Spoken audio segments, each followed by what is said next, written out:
What's up, guys? Welcome to Good Bad Wrestling No Holds Barred. This is the show where we dig up bad wrestling from the past and then bury it again. I am your host, John. And I'm Jack Branks. You guys can find the show all over the place. If they got podcasts, you can find us there. We'd appreciate if you rate and review us while you're there on iTunes or Spotify or wherever you're digging up the podcast. If you're looking at our big stupid faces on YouTube, go ahead and hit that subscribe button down here. Hit us with some comments. Let us know what you think about. Comments. What'd I say? You said comments. That's my comments. Oh, yeah. Comment punches. Punch us in the face with comments. Go back, watch some of the old episodes. And we love it when you guys follow along. You can catch us on the social media. We're on Instagram. Facebook. We're on Facebook. We're on Twitter. I'm having a ton of fun on Twitter with you guys. The following is growing slowly but surely. So jump on there and give us a follow. He's a big twatter. I twat a lot at GoodBadNHB. Love to hear from you guys. Love interacting. I'm actually getting quite a bit of interaction with like Shayna Baszler and Britt Baker and a bunch of people. It's a ton of fun. DMS or DMT or what is she? I don't know what dentists are. I got to apologize. If you're watching us, it's not as appealing. We are in the middle of a situation where we live, and there's some fires and evacuation warnings. So took some stuff down in the studio to try to preservation of life. We are sneaking this episode in between evacuation orders, basically risking our lives to bring you entertainment. Really. All for you. Yeah. So what are we here to talk about today? I don't know. What are we here to talk about, John? It is a complex topic that is completely and utterly made up fictional conjecture out of my head. I meant to make tinfoil hats. Which I've noticed that lately, obviously this is not a politics show and we're not going to get into politics. No. But conspiracy theories concerning politics, flat earthers, Bigfoot, aliens. It's all very popular these days. Whether you believe it or don't believe it, people are at the very least interested in it. Conspiracy theories about Kim Kardashian wanting to be a lawyer. Interesting. Yeah. Oh, yeah. The Illuminati. Chris Jericho just did a whole episode about how the Illuminati is real. So I have a conspiracy theory.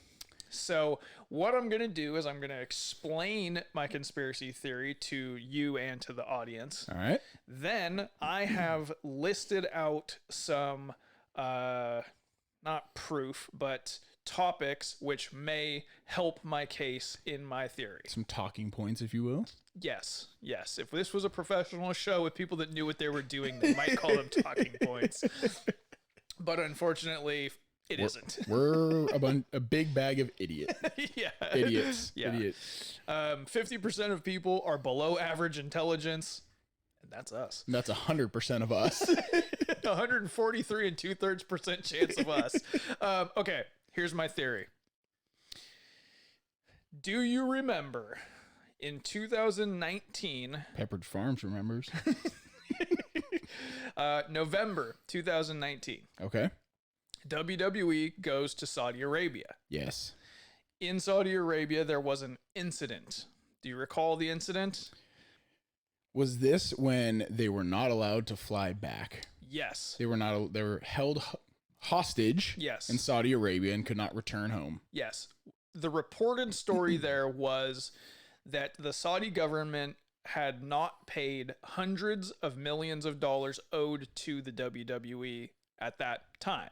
Okay. So Vince, being Vince, on that show, cut off the live feed to the show sooner than he was supposed to in an effort to dick waving. As a middle finger. As a middle finger. Yeah, basically, as a middle finger. Then, when the whole cast and crew tried to leave, dozens of people, a few people made it out on their private jets. Brock Lesnar, Hulk Hogan was there. Vince McMahon and others made it out on private jets. Anyone flying commercially, which was literally everyone else, was held on the tarmac for hours and then held in hotel rooms for a full day. So the captain abandoned the ship? Yes. So, gotcha. Here is my theory. I believe I don't actually believe it, but for the sake of argument, I believe on that day, Vince McMahon was faced with physical harm or a threat to someone he knows or loves, if he's capable, or blackmailed with, pictures of him showing affection to Shane. Something terrible, right? Yeah. And him actually like legitimately in a church. he's been blackmailed or he's been threatened, and he has to keep going back to Saudi Arabia, and he has to do the Saudi government's bidding or else. So the only way that he can get out of this, and he can't tell anyone that he's doing it or else face the consequences of these pictures of him hugging Shane McMahon will be released, that he is committing corporate suicide, and he is intentionally trying to tank the WWE, and it is failing, and he is furious because his best efforts to commit corporate suicide aren't working. So that's why we keep getting the complete garbage that we're getting. Exactly. Have you ever seen the movie Brewster's Millions with Richard Pryor? Goddamn right I have. It's like that. So if you haven't seen Brewster's Millions, then you're a loser. He has Richard Pryor has a wealthy uncle that's going to leave him like $1 billion. In order for him to inherit the $1 billion, he has to take $250 million and he has to spend it without telling anyone, and he can't donate it. And he can't just give it away. He has to actually spend it, and it proves to be a challenge. So this is like Vince's Millions, basically, where he's trying to get rid of the WWE. He's trying to tank it completely. He can't just give it to Vince or Shane or Stephanie because then they inherit the Saudi issue, right? Yeah. So, did you ever think that maybe the Saudi government is just gonna have Undertaker kidnap Stephanie? Where to? Okay, so if you're Vince McMahon, you need to kill your company, right? Which he did try to do with the NWO before. And what are you going to start with? What's the first thing you got to do to kill your company? You got to assess what's going on, and you got to see what's good, right? Mm-hmm. And you have to ruin those things. Okay? So for instance, Seth Rollins versus Rey Mysterio. Well, those are great wrestlers. They're having a great feud. What if they try to pull each other's eyeballs out for 2 months? Okay. And what if we add in Ray's son, who's never wrestled before in his life? And then what if we add in a paternity test like Maury that we already did with Rey Mysterio? Yeah. Didn't they do that with him and Eddie? Yeah. Yeah. Yeah. So how many times are you going to put this man through the fucking rigors of pregnancy test or paternity test? Maternity, I don't know. Okay. That's not good enough for you? Okay. Bray Wyatt comes back. He kills the cult character. Mm-hmm. He becomes a murder clown. And guess what? It gets over. And it gets over fucking huge. And it's the best thing in the entire company. Well, that's not going to stand. So why don't we put him in a feud with Braun Strowman on WrestleMania, where the whole thing centers around a black sheep mask, and then we continue that feud, even though everyone hated it, all the way up through a swamp match that has no conclusion, and then go... That's not for the title. And then go even further with it and have a rematch later on. So The Fiend was the hottest thing in the company. That's not helping you murder your company. No. So you got to take it all the way down to the depths, past good, bad, into Vince Russo territory. Okay, not enough proof for you that he's trying to ruin the good things. The Iconics, they start getting over. People are like, oh my god, they improve their look. They're really hilarious. Their people are starting to catch wind of them. You have to have a match against, I think it was Natalya and Lana. Or if you don't win, you have to break up, which that's never been a stipulation ever. That's just out of the blue. They lose and they break them up. The moment they started to grab steam, break them up. Well, you had me till that one because I can't stand those two. So, okay, Sasha and Bailey. The best thing going in the entire show on the whole company, Sasha and Bailey and their whole feud and the way that they interact with each other. break them up, and Sasha leaves TV for a month to go be in the Mandalorian, and then it just hovers. Drew McIntyre, Randy Orton.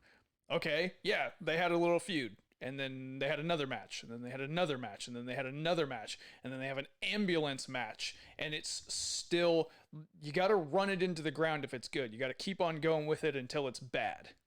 Braun Strowman starts getting over, wins the Intercontinental Championship and the Universal in the same year. The worst championship run anyone has ever seen. Worse than Kofi's? Yeah. I mean, as far as entertainment-wise, yeah.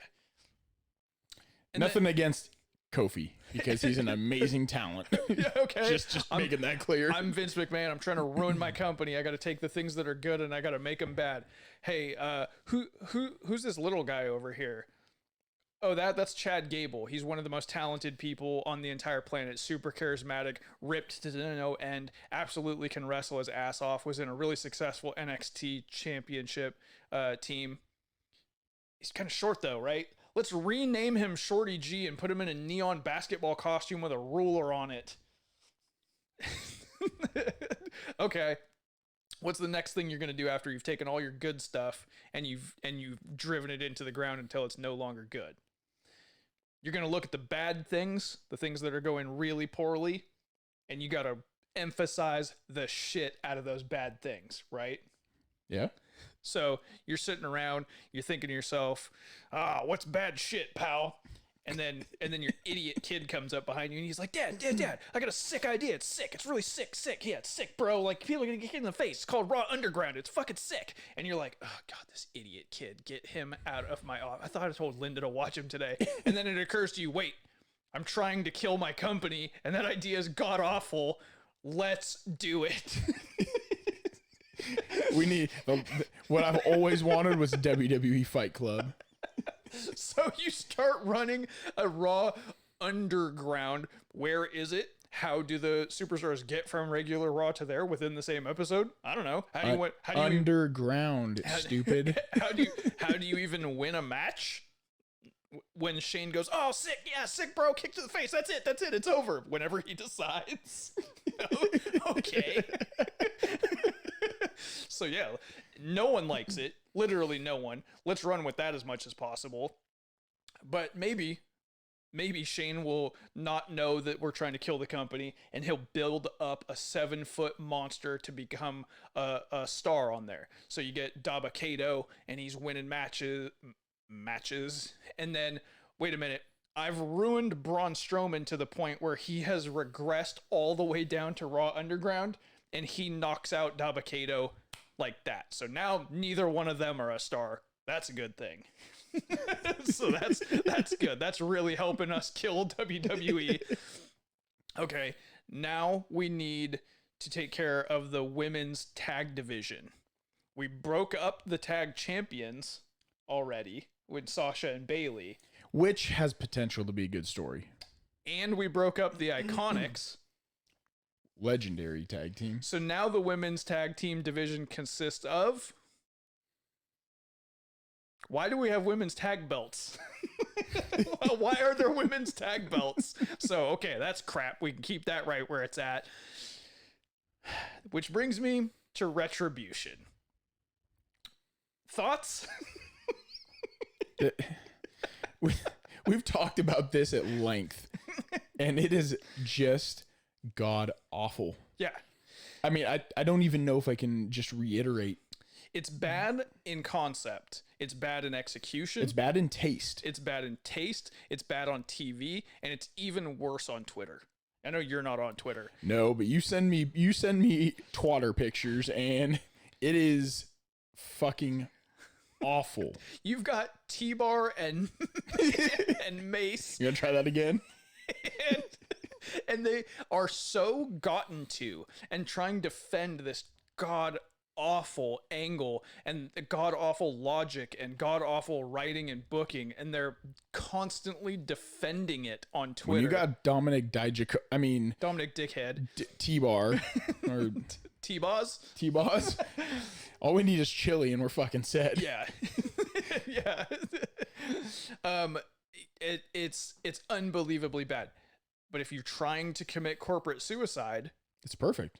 you're going to run with it. You're going to feature the shit out of it. Not only are you going to feature it, you're going to make the Hurt Business, which is pretty decent, suddenly be baby faces to take them on in one segment and then come back later on and be heels in another segment, because you have to keep your audience unhappy and got to keep them guessing. Okay, so now you've got your bad things that are established bad things that you can just push to the moon and make sure is top priority stuff that is bad and everyone knows it's bad and everyone considers it bad. So that's your top main stuff. Then you've got your stuff that started out bad. Yep. Then it got good, and then you had to take it back down, right? Okay. That would be your 24/7 title, which was hideous, but really funny. Wait, did you say started good? Hang on. The belt itself is hideous, always has been hideous, but it started off with Drake Maverick and R-Truth and a lot of really quality comedy stuff, right? Yeah. Then the Saudi incident happened, and then Gronk became your champion, and people are getting eaten by sharks. R.I.P. Not a real shark, though. Luckily, little Jimmy was able to get out of that beach unscathed. Okay, you have the Viking Raiders, who are legitimately one of the most badass and talented tag teams imaginable. Can't have that. They need to be bowling and having eating contests with the Street Profits. They need to be fighting ninjas in dumpsters. They're the Viking Prophets. Yeah. Or the Street Raiders. That got too good. Got to bring it back down. Again, I reiterate the point, the women's tag division. That started to pick up steam finally. Pull it back down, and you got to team up Shayna Baszler and Nia Jax. Why couldn't you just give just Nia Jax? Just let her be the tag team champions and let Shayna go do great stuff. Yeah. Why bring one down? Which raises the question, speaking of Shayna Baszler, okay, NXT call-ups. What are we doing with them? We're trying to kill the company, right? Shayna Baszler. Yep. That's might be the most mishandled of all of that. It's not. They're all the most, but do nothing with her. You could throw any of them in there. Aleister Black. Yeah. Keith Lee. Have you been paying attention to what they're doing with Keith Lee? Keith Lee is what you call a can't miss. Yeah. And they managed to miss and miss hard. They missed Keith Lee by a Keith Lee. They're like, let's take his great music, get rid of that. Let's take his suitable wrestling gear and put him in a tank top, and Vince is like, he's too fat, you gotta cover him up. He looks terrible, his music's terrible, he's still great, right? Because Viscera and Midian and Big Show and at the time of recording, he has had I think 6 matches on the main roster, and he has won 1 of them. Yeah. I don't even. Aleister Black Yeah. is sitting in a Harry Potter under the stairs cupboard asking people to come to him to fight, and then he lost an eye in the month of eyeballs. He's healed. Rey Mysterio not so much. Well, that's because Rey Mysterio's little. It takes longer. Yeah, it takes him long. Kairi Sane. Kairi Sane. I wasn't really a big Kairi Sane fan, but the general public were really on board with Kairi Sane. They mistreated her to the point where she just retired and left. Did she retire? Yeah. She just said, deuces, I'm done with this. And then Ricochet. When you talk about can't miss, if you've seen Ricochet do anything off of the main roster on either NXT or Lucha Underground or the Independents, anything in New Japan, you're talking about a once in a generation talent. You're talking about not going to come around again for another 10 years kind of a talent. And they just said, he can't really talk though, can he? So let's just go ahead and shelf him. They have a terrible track record with guys like that. Matt Sydal. All successful ways to kill your company and not tell anybody you're doing it. Okay, here are some pressing matters, though, if you're Vince McMahon and you're trying to commit corporate suicide. There's some things going on right now that are good and are currently really good and you're gonna have to take care of that. Those pressing matters are you threw Dominic Mysterio into the fire, and it turns out he's a prodigy and he's really, really good. So that's going to need to be taken care of. As of time of recording, they did team him up with Umberto out of the goddamn blue. And who? Umberto. You got to start watching Raw, man. It's a great TV show. Yeah, I got a ton of time to. You got the Hurt Business. Who that came out of left field. No one thought that was going to be as good as it is. You're gonna have to lock that up. I recommend making them go back and forth between heel and babyface from segment to segment, and heel and have a rivalry with Retribution in one segment, and then be heels later on. That should take care of that. They're trying to basically make them a Stone Cold Steve Austin stable. Not really, because it just matters what segment you're watching, because they could be straight up heels in one segment, and then you watch another segment and they're the only ones with the guts to take on Retribution. It's not an all the time tweener thing. You can't. Has anyone taught this guy about booking? Maybe someone needs to teach him how to book. Vince, come in close. Vince, come here. Vince, let me tell you something. I know you're watching. Let me tell you something. A little consistency might help things out here. We don't need the next big show who you can't tell when they're a babyface or a heel. Unless they're trying to keep Hurt Business heel and take on Retribution to try to make Retribution a faces. To make it like a good thing that they're destroying everything, because they're trying to stay on top of murdering the company suicide and what's going on out in public. The two most pressing matters if you were trying to commit corporate suicide are Roman Reigns and Big E.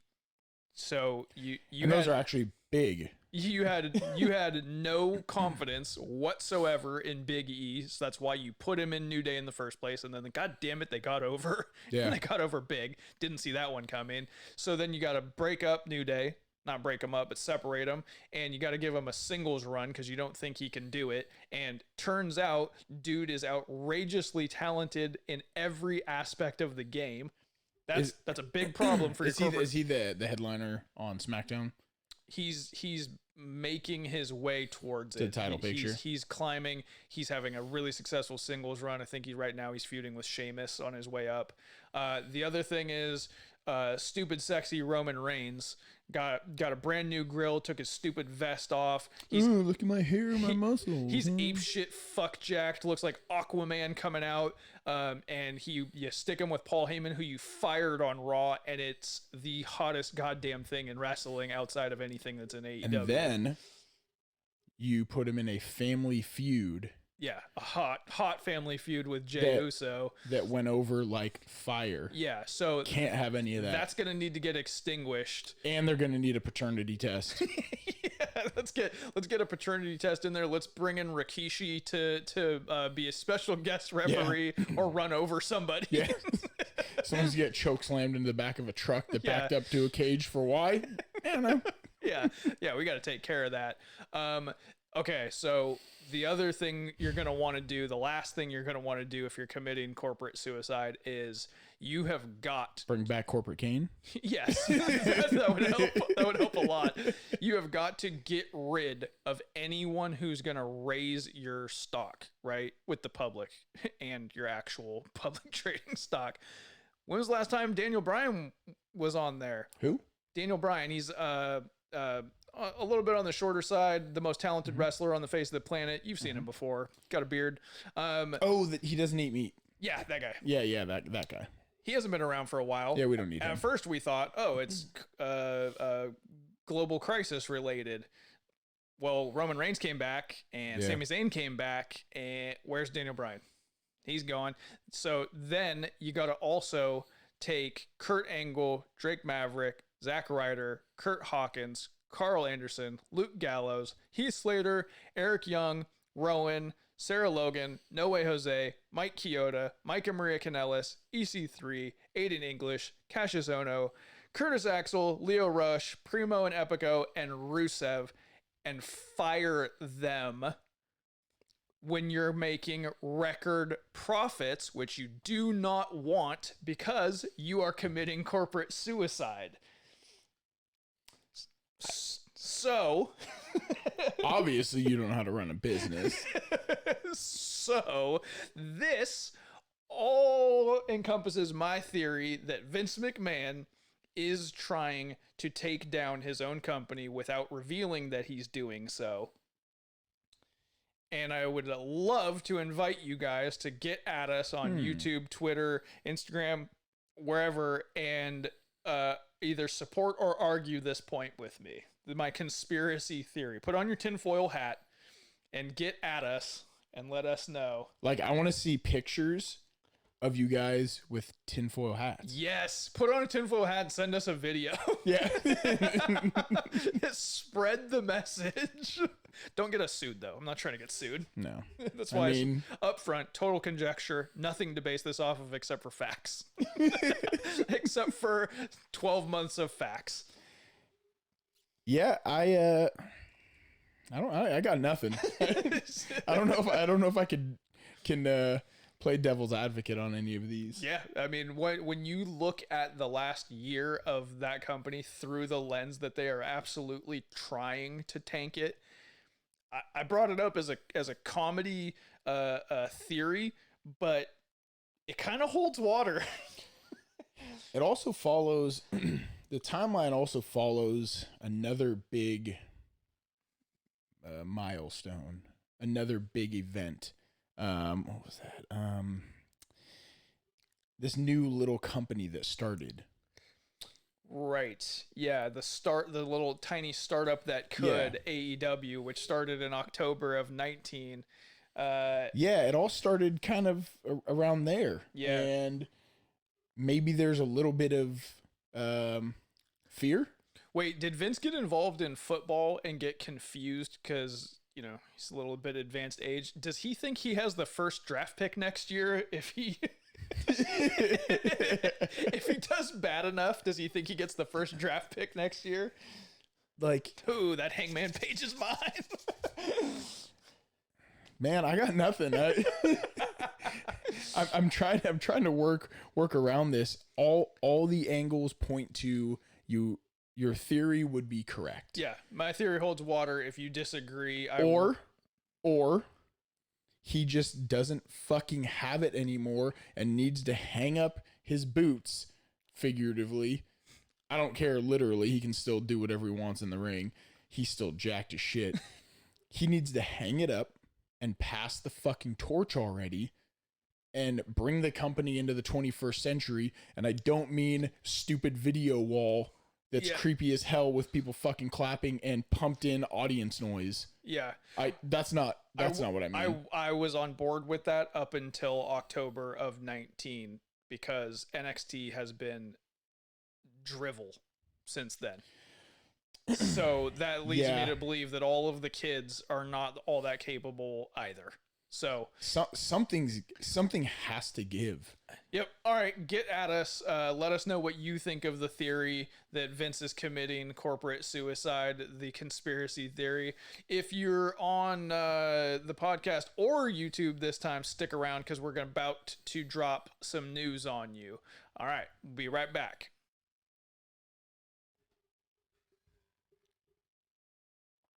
Good news. Good news. Good news. Good news. That's all I wanted. I'm afraid I've got some bad news. Bad news. Bad news. All right. We have got the news that you need and the news that you want. Man, these sound drops are getting really good. The biggest news coming out today, which is actually just a follow-up on a story that came out a little while ago, but it was confirmed from Wrestling Inc. today. WWE is set to take over their superstars' Twitch accounts in the next 4 weeks. Superstars will receive a percentage of the revenue, but it counts against their downside guarantee. Non-compliance could result in fine, suspension, or termination. So this is garbage. Hot garbage. I think this is something that you forgot to mention on your How to Kill Your Business. Yes. And when you have superstars that are on fire, that are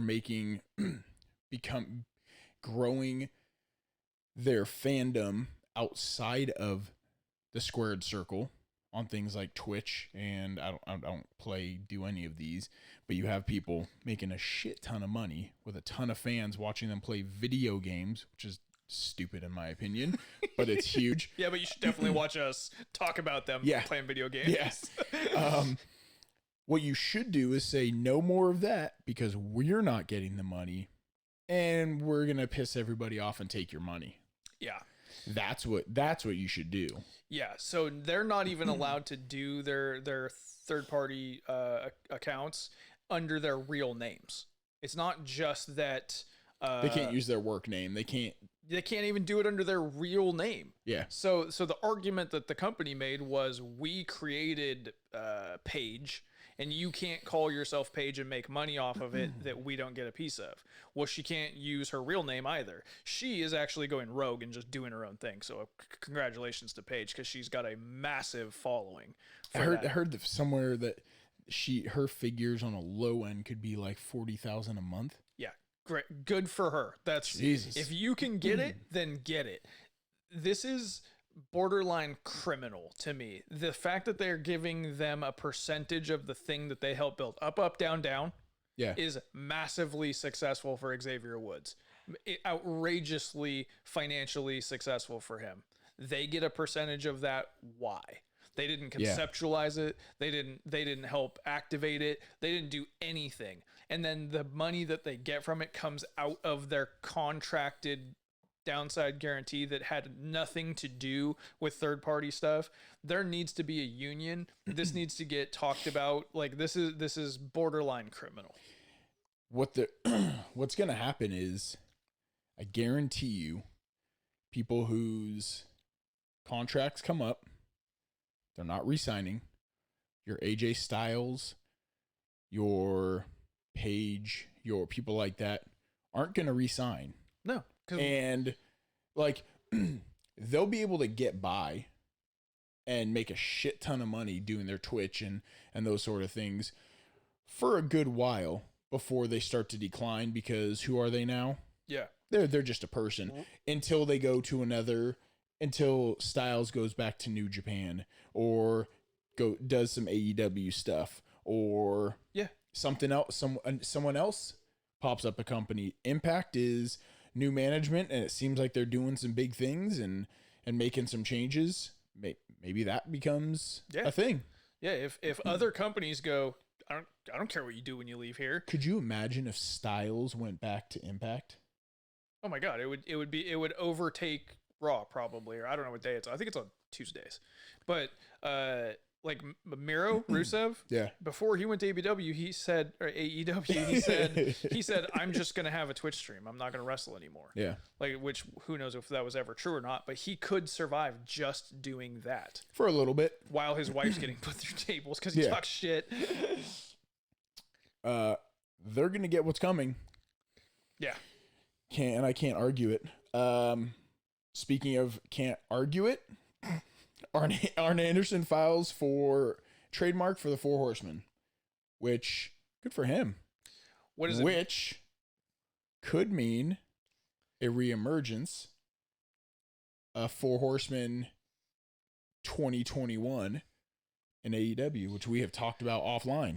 They are teasing the Four Horsemen reunion so hard, and they're really slowly pulling that thread, and it's like foreplay. Yeah, and I am for it. They're just like give just a little, you know what I mean? They're not just full blown going for it. Right now they're like first base. Yeah, they're right now they're just like tickling it a little bit. Just over the pants. And I'm all about it. You got MJF who comes out and talks about potentially starting a new group, potentially joining another group, and he lists 4 reasons why he might do that, and he puts up the 4, and he does it because he knows dorks like me and you are going to talk about it. Yeah. You've got obviously Tully and FTR. FTR, and that they're doing 3, and maybe somebody could join them. You have on the most recent Dynamite at time of recording, SCU is walking out to their match with FTR, and who's just chilling by the entrance? Shawn Spears, Tully Blanchard's other wrestler, and he just gives them a good luck. Like, What if you go FTR, MJF, and Shawn Spears? dude, I'm for it. Any combination that we've kind of fantasy booked, it's all good. And then you also have, running parallel to that, MJF trying to horn in on Inner Circle. Like, he might join, or he might even, I've heard people talk about him stealing it out from under Jericho. It's just fascinating stuff. But I am for a new 4 Horsemen, especially if they have the rights to the music. Yeah. Because that's the dopest entrance music ever. Yeah. In bad news category, for the 3rd time in 4 years, Tegan Nox suffered another ACL tear. Damn it. God, That's man. my girl. Yeah, I love Tegan Nox. Feel really bad for her. Wish her a speedy recovery. There's not a ton of bright spots for me personally on NXT lately. There's a couple here and there, but she's definitely one of them. She, if you guys remember all the way back to our State of Wrestling episode, I think was beginning of the year, end of last year, we did and just talked about the year coming up. I predicted that this year would be Tegan Nox's year. One, because she's a smoke show, but most importantly, she is probably the most talented female on the NXT roster, which has the best women's division in wrestling, period.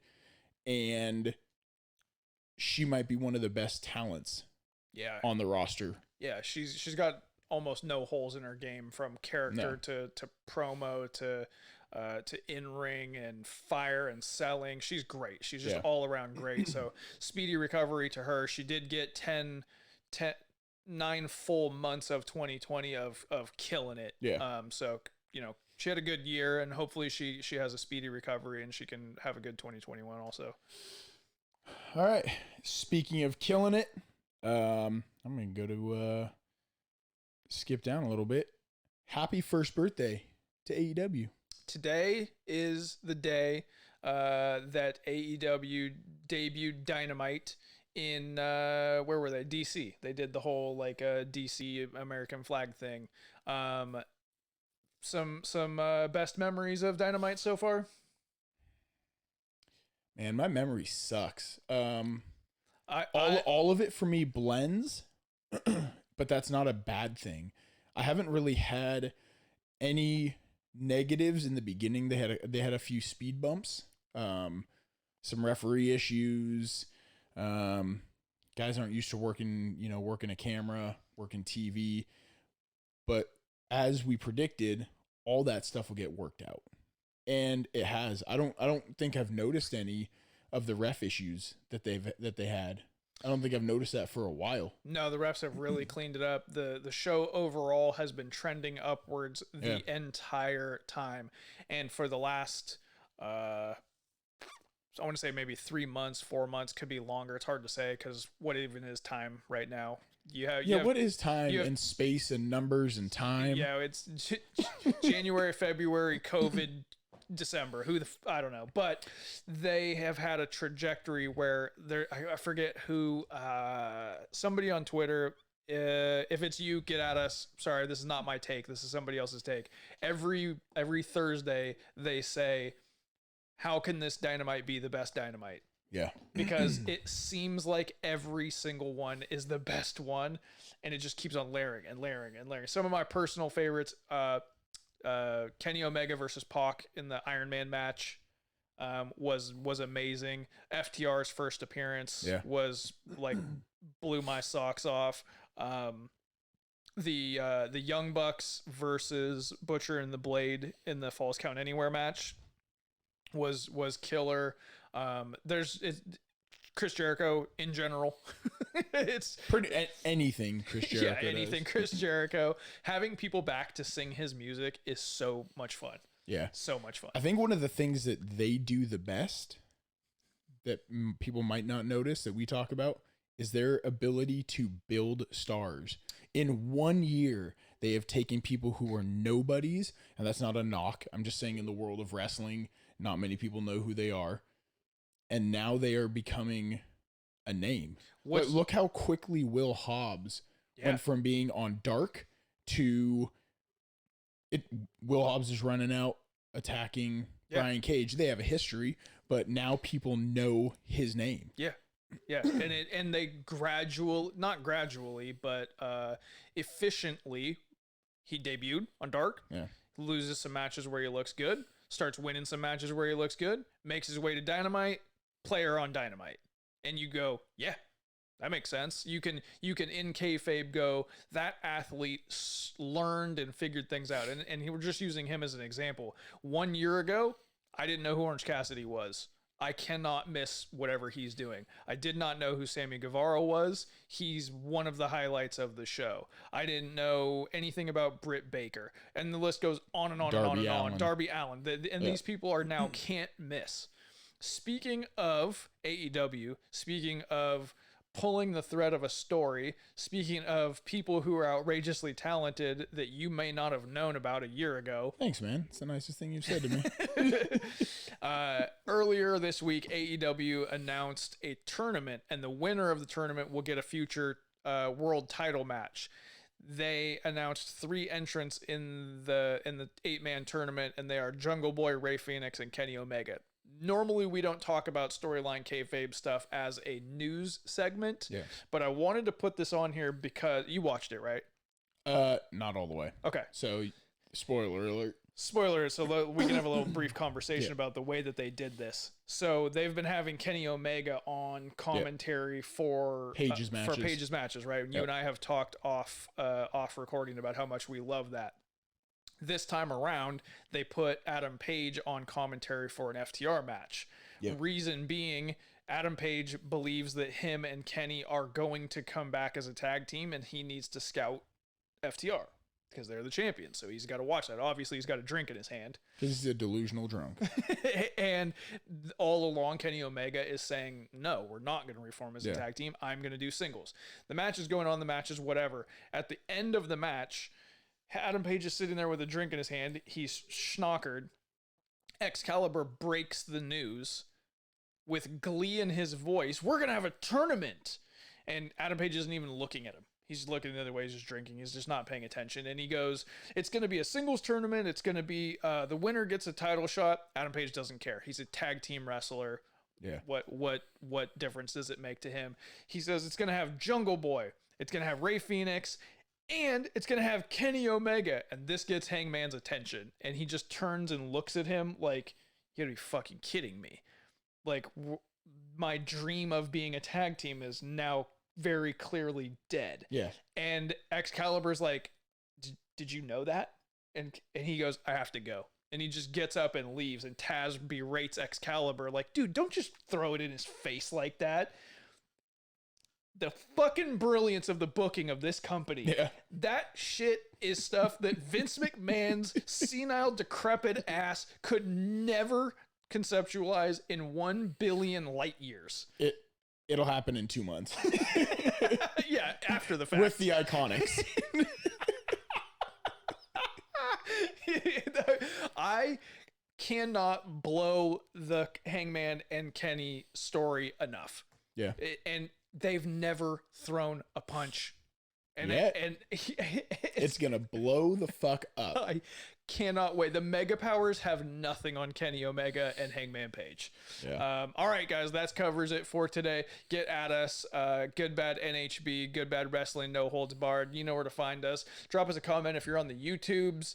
Hit us up on social medias. We'd love to hear from you guys. Let us know what you think about the conspiracy theory, about today's news. Send us chocolate chip cookie recipes for all I care. Or, you know what? Send us chocolate chip cookies. That's actually a much better plan. Yeah, I like that. It's the holiday season. Yeah. Next week, we're going to throw you guys a whiskey watch along for Halloween Havoc. Which one? We're going to figure it out right when we finish recording right now. So we will let you guys know on the socials. Get at us. We'll catch you guys next time. Peace.